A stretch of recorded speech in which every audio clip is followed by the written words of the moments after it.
台南市文化局拍拼推动台语视讲，是头一届甲成大台文系台语视字班来合作，让学生今日去到社区吟台语诗，甲时代做伙交流，嘛展出这10年以来所编写的台语册，望共同为母语来传承，继续拍拼。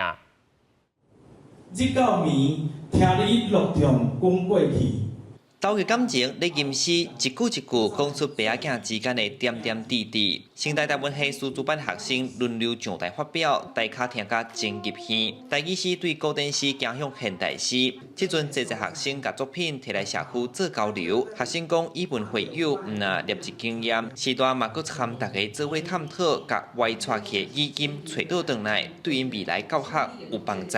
摆嘛是要教册嘛吼，伫学校的台语教学当中，我会感觉。 讲，即摆囡仔的精神伊会较细线，咱若是透过较有强度的即种文学的作品，囡仔的精神，但是伊较有法度去感受啦。诗这物件嘛会较简单去吸引，因为较短嘛，伊嘛是会当随创作一个歌，所以这对老师来讲嘛是足好的交流。 会选这个社区，主要因为这个时代嘛真肯创作。社内台语文化班推设到今11档，学员大多数是阿公阿嬷，因本正捌字，即阵学会晓罗马拼音。更加厉害的是因共同写诗兼谱曲，用声音记录土地水，一路行来拼写守护母语的经，拢总出18本台语册。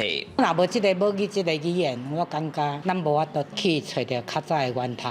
而且在当内，阮有。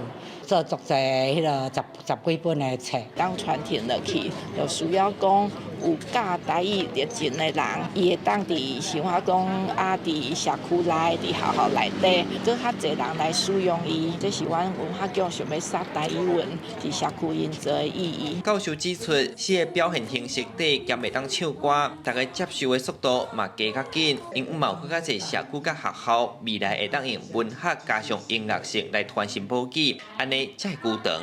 记者伫上台南采访报道。